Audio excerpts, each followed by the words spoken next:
I'm Don Dickson, and I want to thank you for joining me again today. We're continuing our discussion on what I consider the most critical part of our overall study, and that is the detail, mapping, and interpretation of structure. It's what separates us from the rest of the fishing world.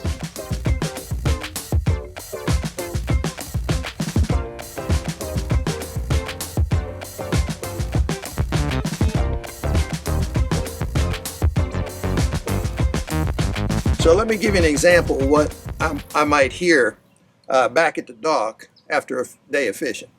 There'd be some fishermen come in and report to me that they caught a few fish down at the point down there by Willow Bay, where there's a point down there. They got in there on that point and caught a couple of bass.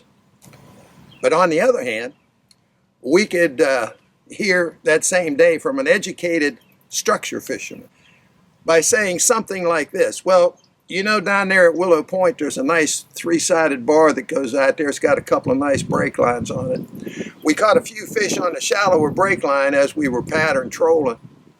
But when we made the first pass at the 25-foot break line, right at the end of the bar, we hit a big fish, about 4.5 pounds. And we got up into a casting position. We were able to anchor in about 8 feet.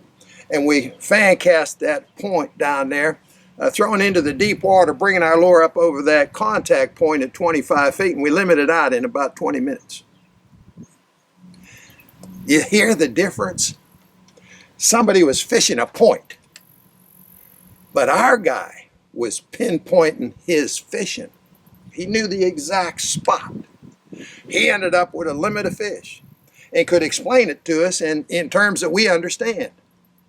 So as we continue our discussion, it might seem like I'm really pushing hard and putting you through the grinder on this subject. However, it's the big difference between you and the rest of the fishing world, your ability to map and interpret structure. So I'm going to continue with that discussion today, and over the next couple of weeks, we're going to talk about humps today. We're going to talk about saddle the next time we get together. We're going to cover some of the man-made structure as well. How do we find out exactly where we need to put our lures? That's what I'm trying to hammer home. And keep in mind, my goal in this is to create a large team that is full of all of the details that they need when they go out there on that water. All the details they need to go out there and catch fish on a regular basis, catching fish every day. That is my goal. And I know in order to get there, we need to concentrate on this area of map and interpretation. So with that being said, we're going to go today to mapping of a hump. I want to set this up a little bit for you today because we're going to use a little bit more of that video that I made back in 1989 from the On the Water mapping and interpretation of structure, the On the Water School. Those students that I had out as we were mapping that three-sided bar, a little bit later on after we left there, we went and got to a hump. And I was going to inform them at that point, teach them how to properly get a detailed map of a hump. Now again, I'm going to refer back to that film that we shot in 1989. And the reason I'm using that, rather than just explain it to you, I think there was a great lesson that was learned that day. I have those same folks that were mapping that bar with me are now sitting in a spot where we have a hump. Now, once we arrived at that hump, I was going to do like Buck used to do to me. I was going to turn a couple of my students loose and have them do the mapping of that hump. And the reason is I wanted to get them working, wanted them to do it themselves rather than just having me do it all the time. And that, of course, is the best teacher. But I also wanted to find out how much they were learning. So I just randomly picked an outer boat. It was a fellow named Chase Kleinstecker and a fellow he was fishing with. And I said, you guys go out and get a map of this hump. All we know is there's a hump here. Don't know what it looks like, don't know how big it is, don't know what depths are involved. We don't even know if it'll produce fish or not. So I want you to go through your procedures and get a map of this, and then when you're done, come on back in here and we'll sit around and talk about you. Now while you're gone, of course, I'm going to be anchored here with the rest of the students, and we're going to critique everything you're doing, so don't mess up. Make sure you do everything right. And then in the end, we'll see how close you are to getting the right answer. With that, I turned them loose, and I want to show you what happened. And I'm going to start by showing you how they began with step one. What I'm going to do is turn a couple of you students, a couple of you guys, maybe Chase will send you and Dawn out to take a look at this hump. He's smiling. He's not sure he wants to do it. But if we can get you to go out and do it and just follow procedures like we did down there with that little extra I just explained to you, you're going to get a picture of what's here.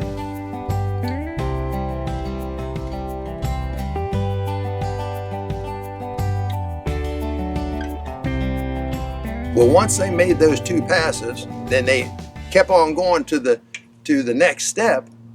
We figured from that, of course, that the structure must have led from the shallows to the deep. They must have established what they needed to do on those first 2 passes. So I was happy with that. And then they did something a little bit different. And the reason I'm showing this, and I want to, before I even show it to you, they made some mistakes. And this is not unusual. It's a natural thing that you don't do it perfect right out of the box. You know, you mess up a little bit. So I wasn't all that surprised. However, the way in which they messed up was a little bit confusing to me. So we were talking about it as they were moving about into their next sort of step in this process. The rest of us who were sitting there, we were talking about them a little bit. If it sounds like I was being a little hard on them, I was, but only, not because I'm a mean person, but I wanted these people that were there to never forget how they were messing up, because it was a good teacher for them. And in the end, when I get a hold of Chase, when he comes back in, I'll be able to use this as a good teaching situation for him. So as we watched our target boat out here, moving on to what now would really be step 3. And I know that you already know what that is. One of the most important things seemed for some reason to escape our 2 guys out there working. It seemed to escape them that a hump has deep water on all 4 sides. They were simply considering about half of it, because the very next pass they should make was to jump the brake line, follow it all the way around the hump. Throwing markers on any unusual features, that's step 3. It's clear cut. First and second answers that we're getting take place on a bar on 1 pass. On a hump, it takes place on 2 passes, just 2 short passes, and you've got yourself all the way to step number 3. Which is to simply get on the brake line, follow it all the way around, get the size and shape, and throw markers on any unusual feature. For some reason, Chase did not do that. Let me show you what he did. Wonder what he's doing out there. What was our procedures? We follow the first brake line all the way, right? If he had done it, he would have had to come around this structure. Now, maybe we're sitting right on the brake line. I don't know. But if so, he should have come by us and said, move.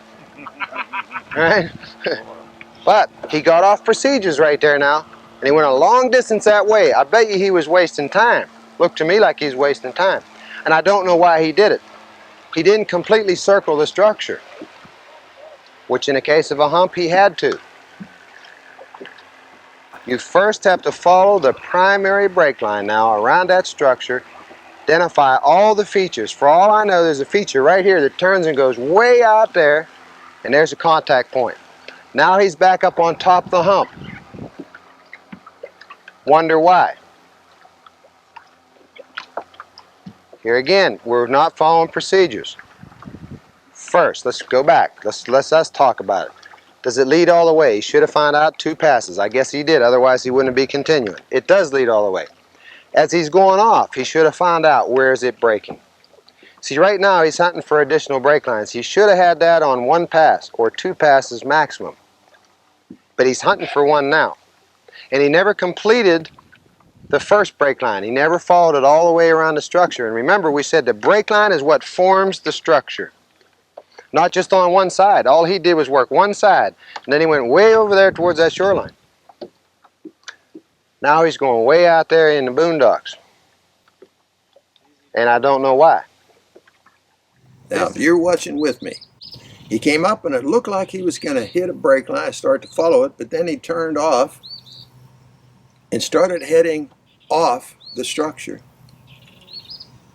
and continued on. And I'm going to show you where he finally stopped. It was easily 200 yards away. This is called wasting time. And most of the fishermen that I know that get into this, they do. They spend a lot of time, by not following procedures, a lot of time doing stuff that's absolutely worthless. Or you all agree with me, he's not following procedures. Now, between you and me, the structure was sitting right in front of us. It wasn't a particularly large structure, as it turned out later. It was about, I'm just roughing it now, about 30, 35 yards wide, and it was sort of oblong, and it was about 55 or 60 yards long. He's 200 yards off the structure that direction. Now, for the life of me, I can see somebody making a mistake, but after all my classroom work and just coming from work in that bar, I couldn't imagine how he could get so far off the structure on step 3, which is simply get on a brake line and follow it around the structure. I couldn't figure out what he was doing. Even I was confused. I couldn't make any sense out of what he was doing. And somebody said, maybe he's looking for the deepest water in the area. Well, that's not step 3. In the first place, that's not following procedures. But it put it in my mind, well, maybe that's what he's doing.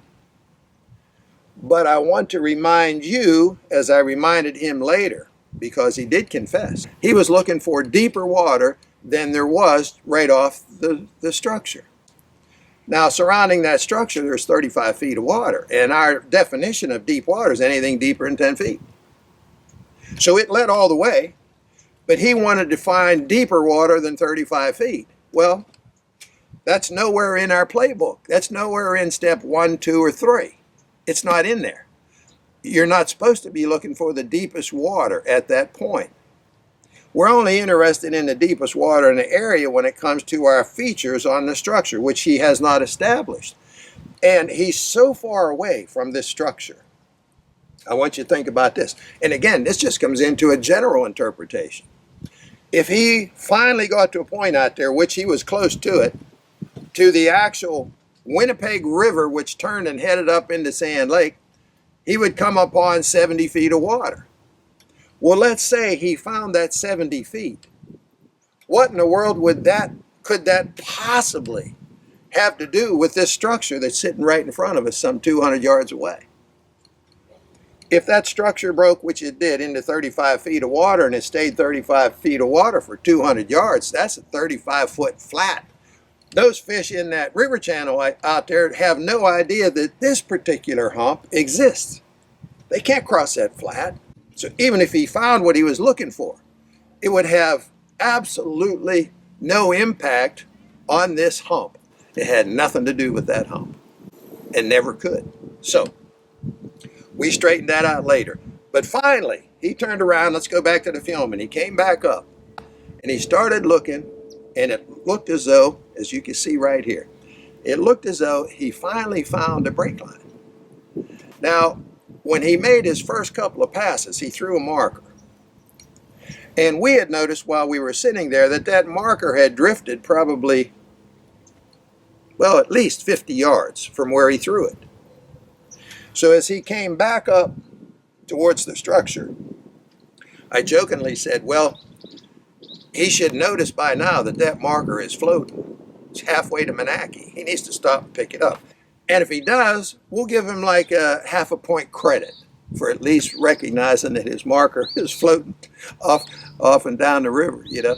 So as he came up by it, sure enough, he came close to it, and we thought for sure he was going to pick it up, but he didn't. So, oh man, okay, so now we've got to take a half a point away, you know, and already he's in trouble. He's in trouble with the coach at this point. And of course, I'm laying all of that on the students that are still sitting with me. And as you first look at it, you might think, well, gee whiz, you know, that's what you call a pretty mean professor, you know. But to me, I loved it in a way because it so proved what I have been trying to teach these people all along, and what I'm trying to teach you as we move along in this area of study, is that if you don't follow your procedures, you'll get messed up. You'll get way off track.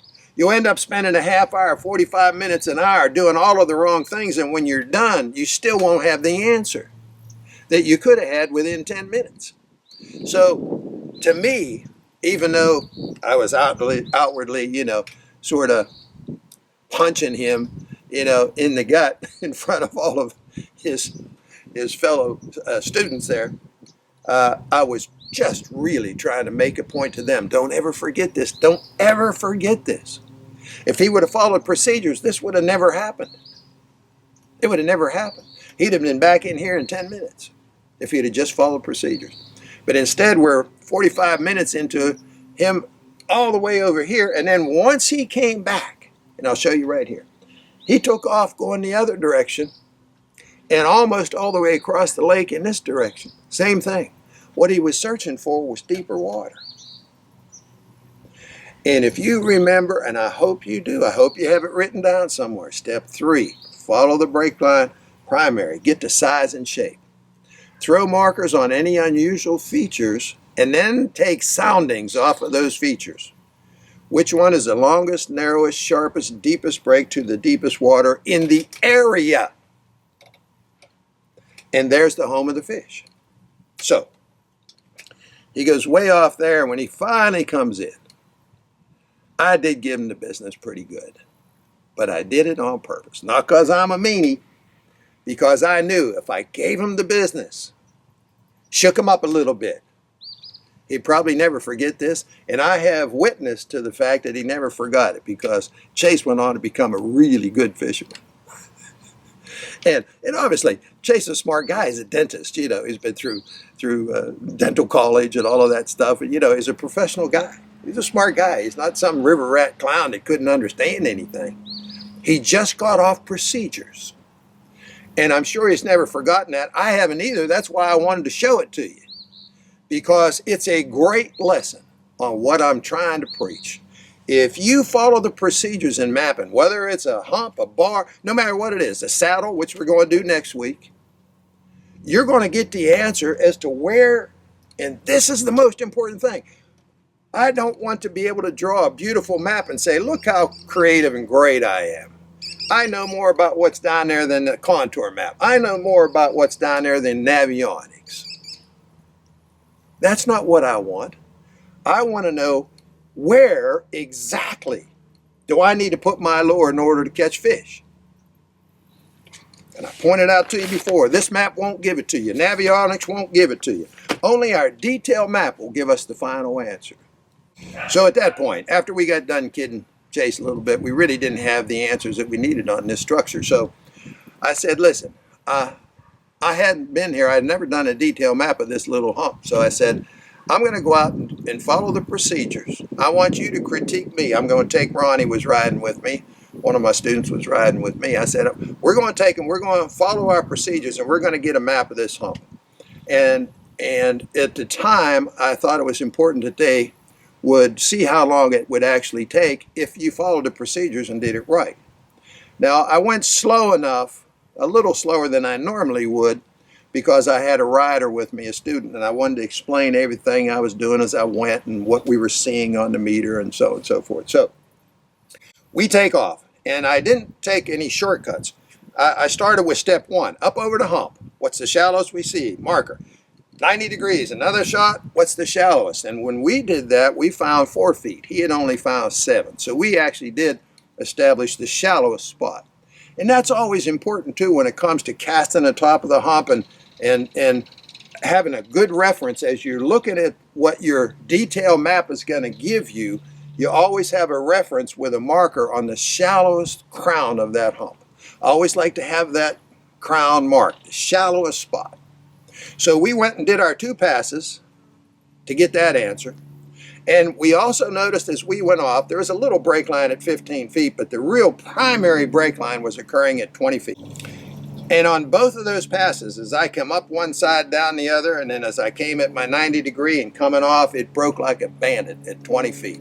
And I said to my student who was with me, and of course the guys that are anchored down, they can't hear what I'm saying, of course. I'm going to have to do that, explain everything to them later. But I was telling the fellow who was riding with me, Ronnie Dorr, I was explaining to him. And when we came across that, I said, my primary break line on this hump is occurring at 20 feet. So that's the one I'm going to jump and follow it around, throwing markers on any unusual feature. And here's what we found. So we went around that thing. It kind of was shaped a little bit oblong. And on the inside, which our first two guys never came around, they only went around about half of the hump. But once we went all the way around to the hump, we actually went behind where those guys were anchored. And we had deep water on the inside, but it was only about 30 feet. But as we came across, heading out on that break line on the 20 foot, we came to a real sharp break, and I thought, oh, that's the end of it right there. No, and it turned back out again, then it turned back in. I said, oh, there's the end. No, it wasn't. And there was a third one. There was some really nice fingers on the inside break line. And then when you got out to the end, it was really turned sharp, come back in. And when you were throwing markers on your unusual feature there, the three little fingers were so small that I knew under good movement the fish would probably be along there, but I didn't think for a minute, because it was on the back side of this thing, that any one of those three could be the contact point. So I only threw two markers on both ends of this structure. And then we went step 4, took our soundings off of two spots only. And the one that broke the deepest, the one that broke the sharpest, to the deepest water in the area, about 37 feet of water, was this one over here on the right-hand side, looking out into the lake on the right-hand side of the hump. There was my contact point. And when I swung back in, I asked anybody if they were timing it, and they said, yeah, it was 11 and a half minutes. So, even going a little slower than I normally would have.